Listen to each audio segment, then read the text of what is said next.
Today we are taking few more numericals on friction. So सबसे पहला part लेते हैं. ये क्वेश्चन, ये फिगर हमारे सामने है और इसमें कहा गया है कि we are suppose to find the mass of C so that कि ए और बी जो है वो रेस्ट पर रहें, कनेक्टेड रहें, यानी कि सी जो है पीछे की तरफ स्लिप ना करे. इनको ए को और बी को दोनों को हमने एक ही सिंगल टेंशन रोप से कनेक्ट किया हुआ है. दोनों का मास आपको गिवन है और ये भी गिवन है कि ए और बी सरफेस यानी सरफेस के बीच में और ए के बीच में एक फ्रिक्शन एक्ट कर रहा है जो है 0.3. तो हमें क्या क्या गिवन है? हमें म्यू की वैल्यू गिवन है, म्यू इज इक्वल टू 0.3. हमें ए का मास गिवन है, हमें मास बी का गिवन है 5 kg and this is your 6 kg.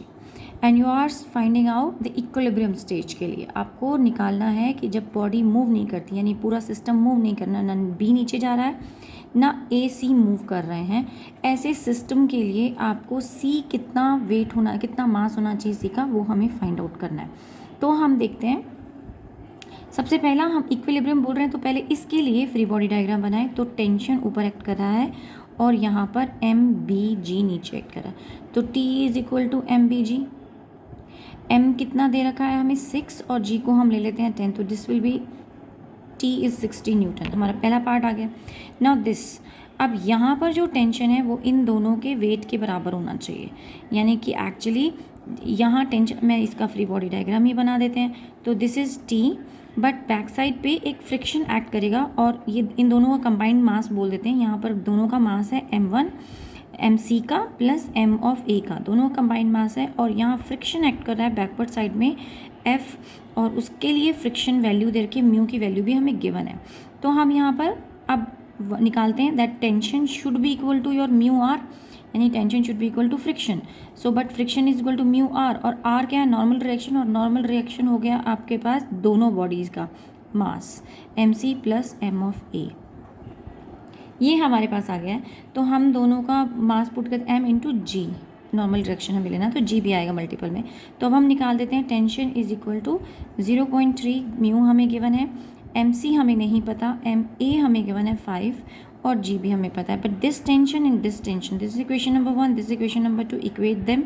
So you are getting 0.3 M C plus 5 of G is equal to 60 newton. आप चाहें तो 60 न्यूटन लिख सकते हैं, तो मैं 6G भी लिख सकती हूँ. सो दैट फ़ायदा ये होगा कि G and G both side will cancel out and when you solve it you will get mass of C as 15G. So ये हमारे पास आंसर आ जाएगा आफ्टर सॉल्विंग. सो एक क्वेश्चन और देखते हैं. Sorry, this would be kilogram, क्योंकि यहाँ per unit kilogram दे रखी है, ग्राम नहीं है, तो हम किलोग्राम में लिखेंगे. MC हमारे पास आ गया. अगर आप वेट निकालना चाहते हैं तो 15G हो जाएगा फिर. सो नेक्स्ट क्वेश्चन देखते हैं. This is NCERT question number 5.36. तो ये NCERT का 5.36 क्वेश्चन है. तो हमें बोला क्या गया है कि एक ट्रक है, rear side of the truck is open and a box of 40 kg is placed 5 meter away from the open end. तो हमने एक बॉक्स रख दिया है जिसका वेट भी आपको दिया हुआ है, मास दिया हुआ है 40 kg, और वो 5 मीटर दूरी पर रखा हुआ है फ्रॉम दी ओपन एंड. तो हम कहते हैं इस साइड ओपन में हैंड होगा, इस साइड हेड होगा ट्रक का. तो वो मैंने हेड नहीं बनाया है, बट सिर्फ दिखाने की कोशिश की. पीछे से वो 5 मीटर आगे की तरफ प्लेस्ड है और उसका मास कितना है ब्लॉक का? 40 kg है. तो मास ऑफ द ब्लॉक हमें दिया हुआ है दैट इज़ 40 kg.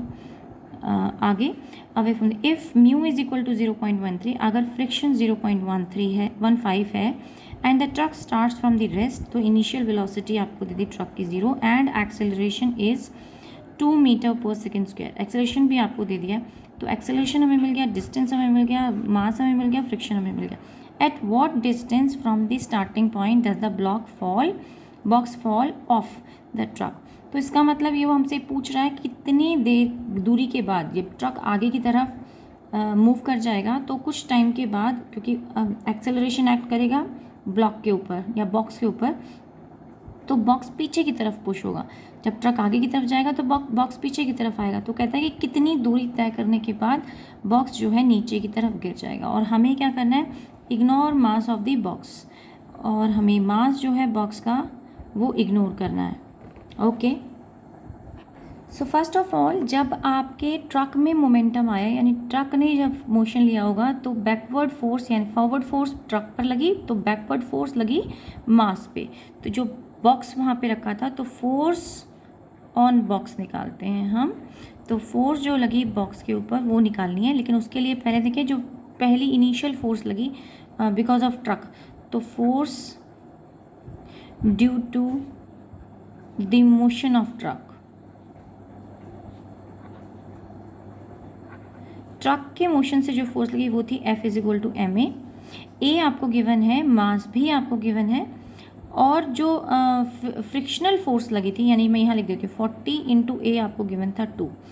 देन अब क्योंकि ब्लॉक रेस्ट यहाँ पर ट्रक के बीच में और बॉक्स के बीच में कोई ना कोई फ्रिक्शन है, और वो उस फ्रिक्शन का कोफिशिएंट भी आपको गिवन है 0.15, तो हम उस फ्रिक्शन फोर्स को भी निकाल लेते हैं। That friction force should be equal to mu are.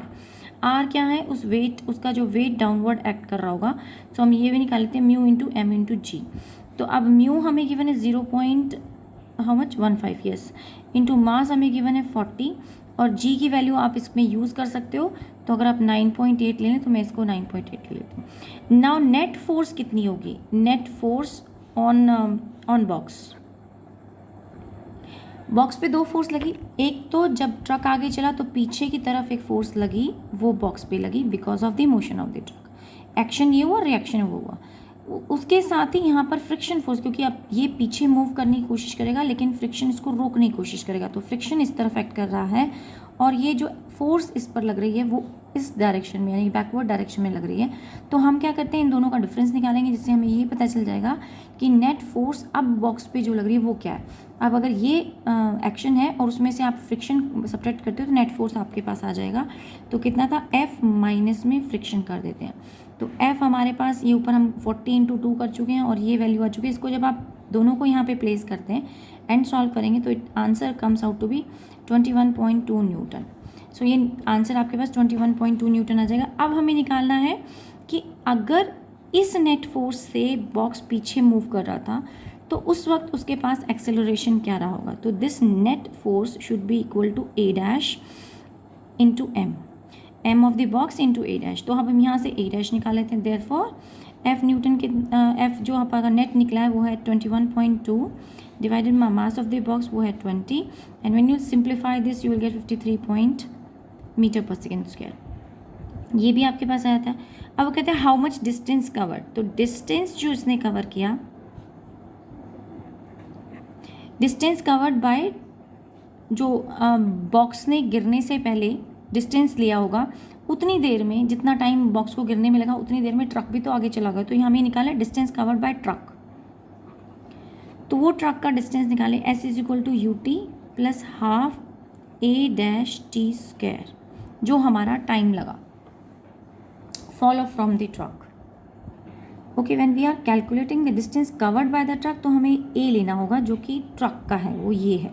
तो हम ए डैश नहीं लेंगे, ए डैश तो हमारा बॉक्स का था। ये सेम टाइम होना चाहिए आपका, ये डिस्टेंस कवर किया ट्रक ने, लेकिन अब डिस्टेंस कवर जो किया बॉक्स ने वो भी निकालें, वो भी इसी फॉर्मूले से निकलेगा, लेकिन उस वक्त हम लेंगे A dash T square. Distance cover जो बॉक्स कर रहा है गिरने से पहले, उसके पीछे कितना डिस्टेंस रखा है? ये 5 मीटर का डिस्टेंस है। 5 मीटर डिस्टेंस कवर करने के बाद बॉक्स नीचे गिर जाएगा। तो हमें एस पता है, इनिशियल वेलोसिटी क्योंकि स्टार्टिंग फ्रॉम रेस्ट था, दोनों के लिए 0 थी।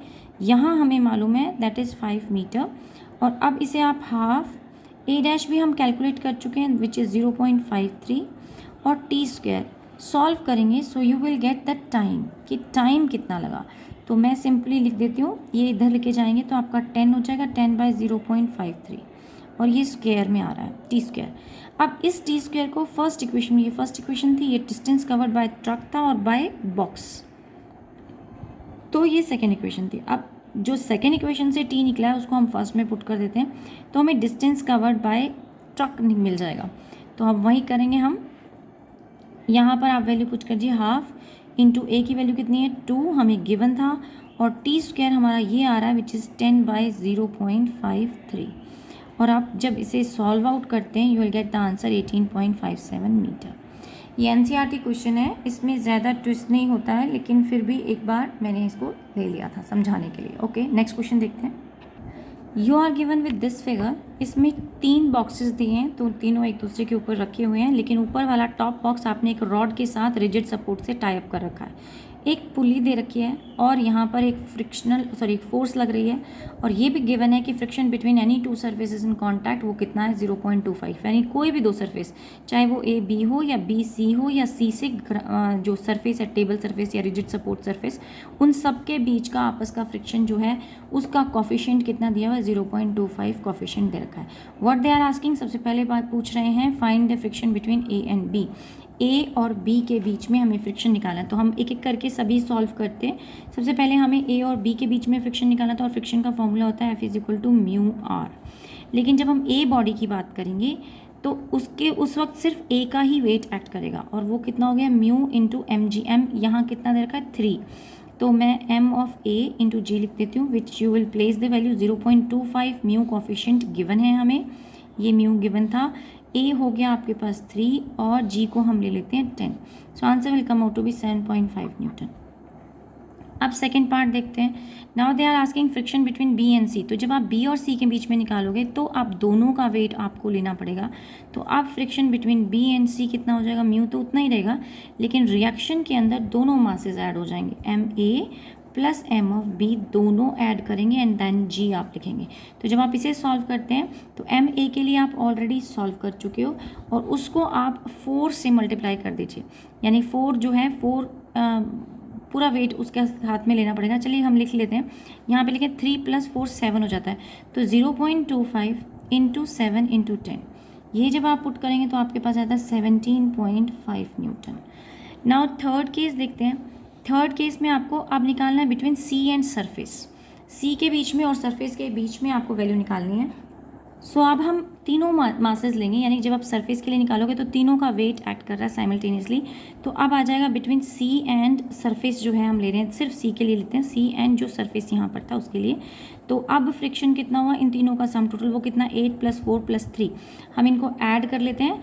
तो आपके पास 8 + 4 + 3 तीनों मासेस हमने ऐड कर दी इंटू जी, और जब आप इसे सॉल्व करेंगे you will get the answer 37.5 Newton. ये तो तीनों चीज़ें सिंपल थी। अब पूछता है the tension of the wire, यानी इस वायर का आपको टेंशन निकालना है।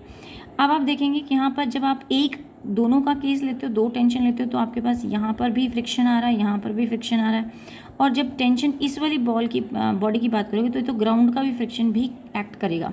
तो हम एक ऐसा केस लेते हैं जिसमें जो हमारे लिए सिंपल हो जाए। तो मैं बी को बॉडी को लेती हूँ। अब देखिए बी के लिए फ्री बॉडी डायग्राम आप बनाते हैं, तो उसका मास ऑफ बी यहाँ पर है, उसके ऊपर एक टेंशन एक्ट कर रहा है बैकवर्ड T1, और साथ में और क्या क्या फोर्सेस एक्ट कर रही थी, इस पर एक फ्रिक्शन फोर्स थी और यहाँ पर भी एक फ्रिक्शनल फोर्स थी।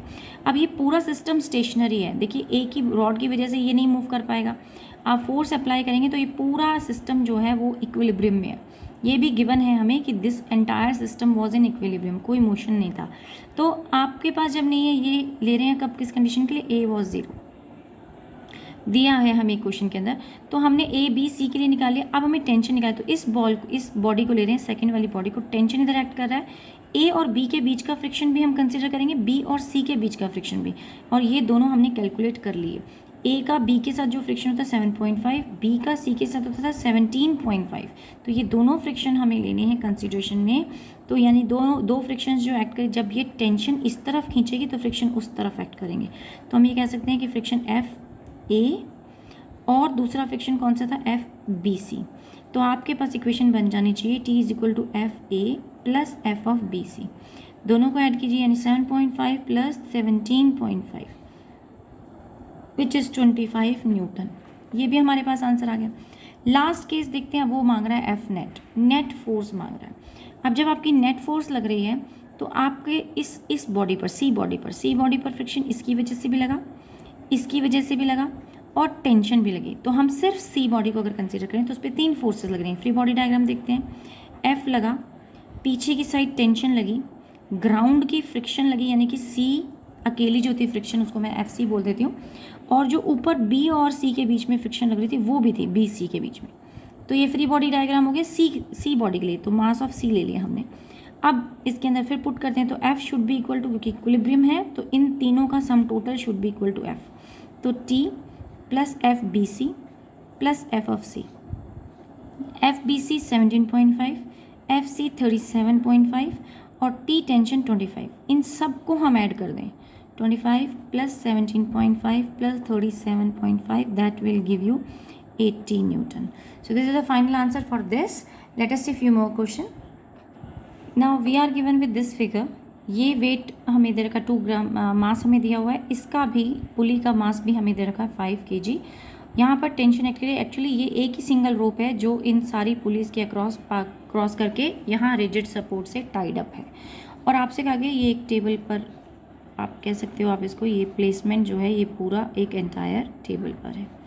सो हमने ये प्लेसमेंट रखा और अब हमें निकालना है कि टेंशन कितना है और एक्सेलरेशन कितना है। तो हमें क्या करना है, फाइंड ए एंड टी। तो हम एक एक करके सबका केसेस लेते हैं। सबसे पहले हम इस 2 kg वाले का केस ले लेते हैं। तो यहाँ पर टेंशन है और वो टेंशन ही अकेली, कोई फ्रिक्शन नहीं है, there is no friction for the surface, tension ही एक्चुअली मोशन करा रही है। तो मोशन कितना होना चाहिए, एम जी। तो T is equal to m a, T is equal to m a, और एम कितना दिया है 2, और ये हो जाएगा 2a के बराबर। तो ये आ गई इक्वेशन नंबर फर्स्ट। अब बात करते हैं इस वाली बॉडी की। इस वाली बॉडी का फ्री बॉडी डायग्राम, इसके लिए फ्री बॉडी डायग्राम आप देखें तो ये 2 kg था यहाँ पर और सिर्फ एक टेंशन एक्ट कर रही थी और उसी डायरेक्शन में एक्सेलरेशन था। अब हम इसकी बात करते हैं 5 kg वाले की। 5 जो है नीचे एक्ट कर रहा है 5 kg मास, और टेंशन ऊपर एक्ट कर रही है, लेकिन टेंशन एक नहीं है, इधर भी टेंशन नहीं उधर भी टेंशन नहीं, यानी कि डबल साइड टेंशन है। तो कितना हो गया टेंशन, 2t हो गया टेंशन। अब आते हैं यहाँ वाले एक्सेलरेशन का। This was the key point. अब हमेशा याद रखिए कि जब भी यहाँ पे ओवरलैपिंग होती है, पिछले वीडियोस में मैंने इस पर बेस्ड न्यूमेरिकल भी कराया है और कॉन्सेप्ट भी समझाया कि कैसे होता है। जब ये डिस्टेंस x कवर करेगा तो ये जो है x/2 डिस्टेंस कवर करेगा, और x का आप डिफ्रेंशिएशन लीजिए तो x को एक बार डिफ्रेंशिएट करेंगे तो वेलोसिटी बनती है, 2 बार डिफ्रेंशिएट करेंगे तो एक्सेलरेशन बनता है। तो अगर इस साइड का एक्सेलरेशन a है तो यहाँ पर इस फोल्डेड वाली वायर का एक्सेलरेशन कितना हो जाएगा, a/2। तो अब हमारे पास यहाँ पर जो ऊपर की तरफ है, बॉडी नीचे आ रही है, बॉडी नीचे आ रही है, ये 5 kg नीचे की तरफ मूव कर रहा है, तो ये एक्सेलरेशन हो गया अब a/2। Now we have to frame the equation. Tension ऊपर है, 5 kg नीचे है और a/2 भी नीचे है। तो जिस डायरेक्शन में a/2, कौन सी इक्वेशन लगा रहे हैं, action minus reaction is equal to motion, और मोशन क्या होता है हमारा ma। ये इक्वेशन में बार बार याद दिलाते रहते हैं क्योंकि हम पूरा थ्रू आउट यही इक्वेशन फॉलो करते आ रहे हैं, और इस इक्वेशन से बिल्कुल कन्वीनियंट हो जाता है हमें। ये किसी बुक में नहीं दी हुई है, लेकिन ये हाँ वैलिड है और बिल्कुल थॉरोली कॉन्सेप्ट पर बेस्ड ही है। सो हमने इस इक्वेशन शॉर्टकट मेथड में एक तरीके से हमने इक्वेशन लगाना सीख लिया। तो अब लगाते हैं 5 kg, तो 5 इंटू जी, वेट तो तभी बनेगा जब हम इसको जी से मल्टीप्लाई कर देंगे, तो 5g माइनस 2t, क्योंकि 2t अपोजिट डायरेक्शन में, that should be equal to 5 into a/2। तो ये आ गई इक्वेशन नंबर 2। अब आप इसे सॉल्व कर लें थोड़ा और फर्दर, तो हमारे पास आ जाएगा 5g।